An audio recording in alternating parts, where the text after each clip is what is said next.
ஓம் நமச்சிவாய. ஓம் குரு பிரம்மா குரு விஷ்ணு குரு தேவோ மகேஸ்வரா குரு சாட்சாத் பரபிரம்மா தஸ்மகே ஸ்ரீ குருவே நமக.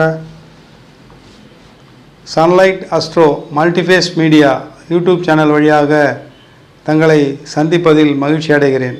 இன்றைய பதிவில் சிம்ம ராசிக்காரர்களுக்கு வருகின்ற புரட்டாசி மாதம் முழுவதும், புரட்டாசி மாதம் 1ஆம் தேதி முதல் 31ஆம் தேதி வரை, ஆங்கில மாதம் செப்டம்பர் மாதம் 17ஆம் தேதி முதல் செப்டம்பர் 17 முதல் அக்டோபர் 17 வரை ஒரு மாத காலம் எவ்வாறு இருக்கப் போகிறது என்பதை பற்றி தான் நாம் சொல்லவிருக்கிறோம்.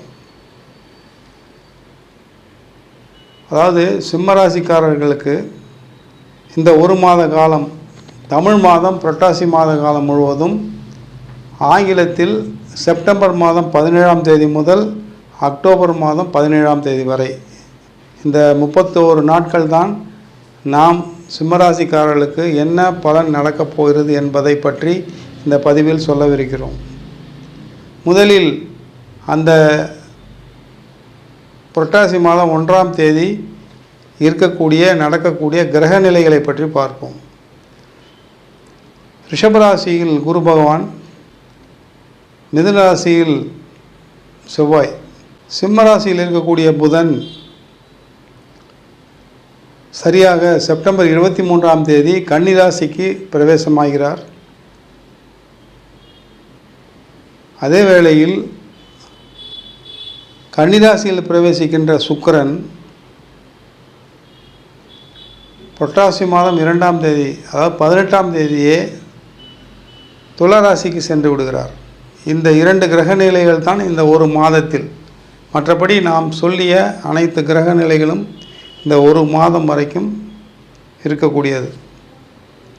சரி, சிம்மராசிக்காரர்களுக்கு என்ன அப்படி ஒரு முக்கியமான பதிவாக இருக்கப் போகிறது என்று எடுத்துக்கொண்டீர்களானால், முதலில் நாம் பார்க்கவிருப்பது ராசியாதிபதியை பற்றி தான்.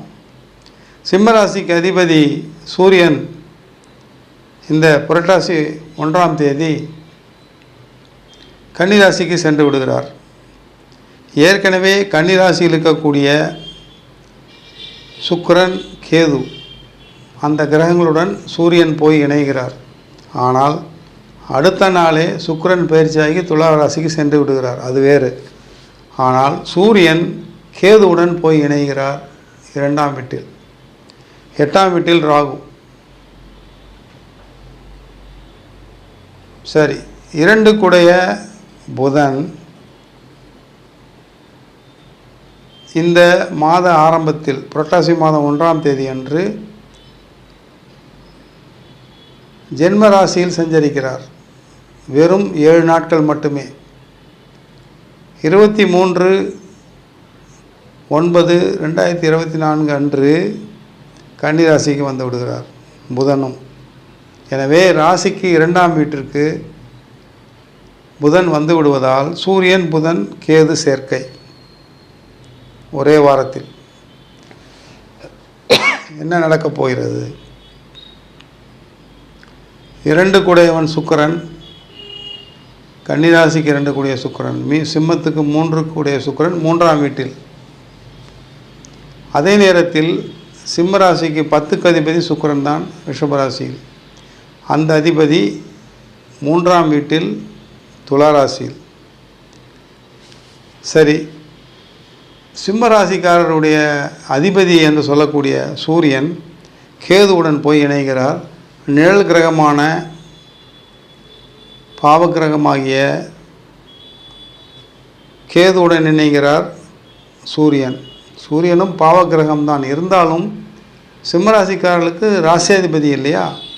எனவே ராகு கேதுவுடன் போய் இணைந்து விடுகிறார். இது முதல் ஒரு இக்கட்டான சூழ்நிலை. இரண்டாவது, 23ஆம் தேதி 23/9/2024 அன்று புதன் அதே கன்னிராசியில் போய் உச்சம் பெற்று விடுகிறார். சூரியனுடன் இணைகிறார், கேதுவுடனும் இணைகிறார். அங்கிருந்து தான் சிக்கல் ஆரம்பம். 2க்கு அதிபதி 2ஆம் வீட்டில் உச்சம், கேதுவுடன் இணைகிறார், சூரியனுடன் இணைகிறார். ஆனால் ராசிக்கு 2ஆம் இடம். அது சிம்ம லக்னமாக இருந்தாலும் சரி, சிம்ம ராசியாக இருந்தாலும் நான் சொல்வது பொருந்தும். 2லிருந்து 8ல் இருக்கக்கூடிய ராகு அவருடைய பார்வையும் பெறுகிறார்கள். 2, 8 கூடையவர்கள் சந்தித்துக் கொள்கிறார்கள். கிட்டத்தட்ட 4 கிரகங்கள். சூரியன், சுக்கிரன், புதன், கேது, 8ஆம் வீட்டில் ராகு. குழப்பம் அதிகமாக தெரிகிறது. இந்த மாதம் முழுவதுமே நான் கொடுக்கப்பட்டிருக்கின்ற இந்த நாள் முதல் 31 நாட்களுக்கு குழப்பங்கள் அதிகமாக தெரிகிறது. உடல்நலம் பாதிக்கப்பட போவதாக தெரிகிறது. பிபி, சுகர், டயபிட்டிஸ், அடுத்து பார்த்துட்டிங்கன்னா கல்லீரல் பிரச்சனை, இது போன்ற பிரச்சனை உடையவர்கள், கிட்னி ப்ராப்ளம், கல்லீரல் பிரச்சனை, நுரையீரல் பிரச்சனை, சுவாச கோளாறுகள், இது போன்று ஏற்கனவே இந்த மாதிரி பிரச்சனைகள் இருக்கக்கூடியவர்களுக்கு சற்று அதிகமாகக்கூடிய வாய்ப்புகள் தெரிகிறது. கவனம் தேவை.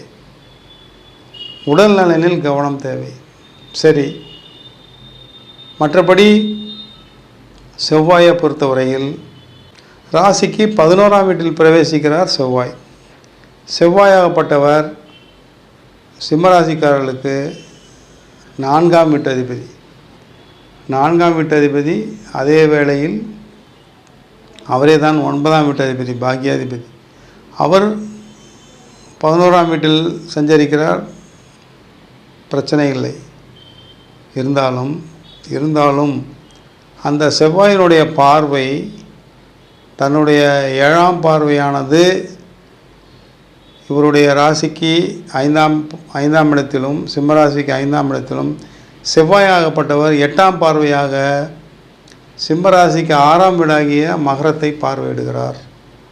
ருண ரோக சத்ருஸ்தானத்தை செவ்வாய் பார்வையிடுகிறார்.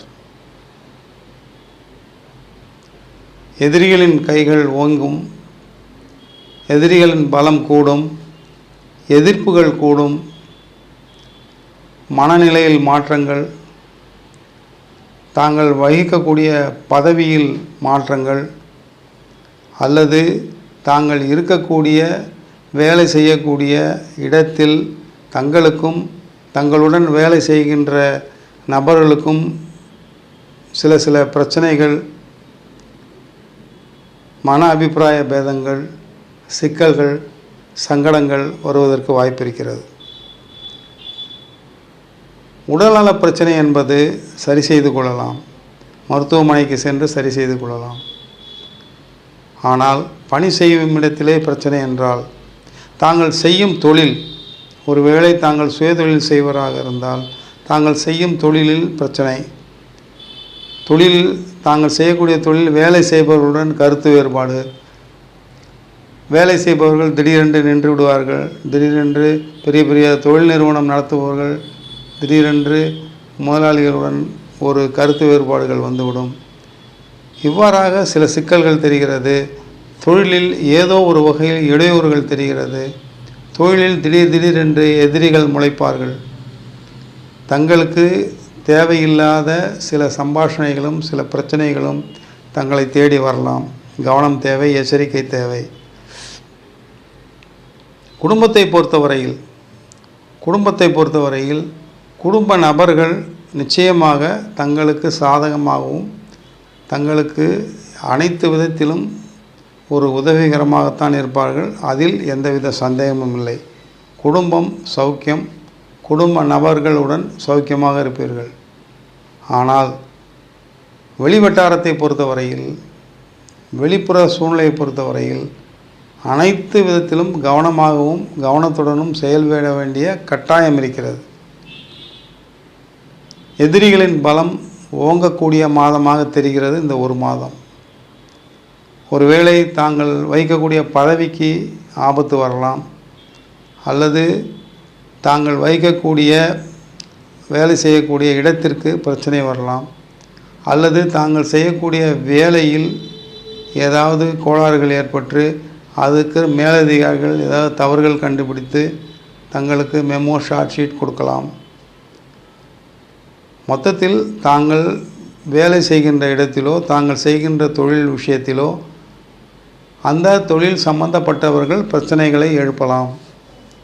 அவ்வாறாக இந்த புரட்டாசி மாதம் முழுவதும், அதாவது 17/9/2024 முதல் 17/10/2024 வரை இது போன்ற கோளாறுகள் தெரிகிறது. சரி, இதை எவ்வாறு சரி செய்து கொள்ளலாம், எப்படி இதை அணுகலாம் என்று கேட்டீர்களானால், தாங்கள் செய்யக்கூடிய எதிர்காலத்தில் தாங்கள் செய்யக்கூடிய விஷயங்களை இப்போதே அதற்கு தக்கவாறு வரையறுத்து கொள்ளுங்கள். எந்தெந்த வேலையை எப்போது செய்யலாம், எந்தெந்த வேலைகளை எப்படி செய்யலாம், இந்த வேலைகளை செய்தால் என்ன நடக்கும், அதற்கு நாம் எப்படி தயார் செய்து கொள்ள வேண்டும். இந்த ஏதாவது பிரயாணம் வைத்திருந்தீர்களானால் அந்த பிரயாணத்தில் கவனம் தேவை, பிரயாணத்தில் எச்சரிக்கை தேவை. எதிர்ப்புகள் வரலாம், தாங்கள் செல்லும் இடத்தில் எதிர்ப்புகள் வரலாம், அல்லது எதிரிகள் ஏதாவது தங்களுக்கு பாதகமாக ஏதாவது செய்யக்கூடிய கட்டாயமும் கூட இருக்கலாம். இதற்கெல்லாம் முன்னதாகவே 10 நாட்களுக்கு முன்னதாகவே தங்களுக்கு தெரியவிருப்பதால் இவற்றுக்கெல்லாம் தாங்கள் எப்படி ஆயத்தமாக நடந்து கொள்ள வேண்டும், ஆயத்த வேலைகளை எப்படி நாம் கையில் எடுத்து நமக்கு தக்கவாறு அவற்றை பயன்படுத்தி கொள்ள வேண்டும் என்பதை மனதில் வைத்து அதற்கு தகுந்தாற்போல் தங்களுடைய எதிர்கால திட்டங்களை வகுத்து கொள்ளுங்கள் என்று கூறுகிறேன் இதன் மூலம். இரண்டாவதாக, ஒருவேளை இந்த அடுத்த அந்த ஒரு மாதத்திற்கு தாங்கள் செய்யக்கூடிய சில முக்கியமான வேலைகளை பிறருடன் கலந்து ஆலோசித்து அது சரியா தவறா, செய்யலாமா வேண்டாமா, எவ்வாறு செய்யலாம் என்பதை கூட இந்த 10 நாட்களுக்குள் தாங்கள் கலந்து ஆலோசித்து கொள்ளலாம். ஆலோசித்து கொண்டு அந்த ஒரு சில முக்கியமான வேலைகளை தற்போது செய்யலாமா அல்லது தள்ளி வைக்கலாமா, அது எப்படி செய்யலாம் என்பதை முடிவு செய்து கொள்ளலாம் இந்த 10 நாட்களுக்குள் முன்னெச்சரிக்கையாக. மூன்றாவதாக, இறுதியாக நான் சொல்வது என்னவென்றால், கண்டிப்பாக தங்களுடைய உடல் நலனில் கவனம் தேவை, உடல் நலனில் அக்கறை தேவை. உடல் நலனில் ஏதாவது சிக்கல் ஏற்பட்டால் உடனடியாக சென்று மருத்துவமனை சென்று சரி செய்து கொள்ளுங்கள். அசட்டையாக இருக்க வேண்டாம். இது முக்கியமான தகவல். இவற்றையெல்லாம் மனதில் வைத்து சிம்மராசிக்காரர்களாகிய நீங்கள் அனைத்து விஷயத்திலும் முழு கவனத்துடனும் முன்னெச்சரிக்கையுடனும் இந்த பதிவை எடுத்துக்கொண்டு அதற்கு தக்கபடி தங்களுடைய எதிர்கால திட்டங்களை வகுத்து கொள்ளுங்கள், எதிர்கால வேலைகளை வகுத்து கொள்ளுங்கள். எதிர்கால இந்த ஒரு மாதத்திற்கு என்னென்ன செய்ய வேண்டும், எப்படி செய்ய வேண்டும் என்பதை முடிவு செய்து அதற்கு தக்கபடி தங்களை தயார்படுத்தி கொள்ளுங்கள் என்பதை இதன் மூலம் வலியுறுத்தி கூறிக்கொள்கிறேன். இந்த பதிவை பார்க்கக்கூடிய சிம்மராசிக்காரர்கள் பயன்படுத்தி கொள்ளுங்கள், பயனடையுங்கள். நன்றி, வணக்கம். சன்லைட் அஸ்ட்ரோ சேனலுக்கு லைக் பண்ணுங்கள், ஷேர் பண்ணுங்கள், சப்ஸ்கிரைப் பண்ணுங்கள், பெல் ஐக்கானை கிளிக் பண்ணுங்கள். அப்போ தான் நாங்கள் போடுற எல்லா வீடியோஸும் உங்களுக்கு நோட்டிஃபிகேஷன்ஸாக வரும்.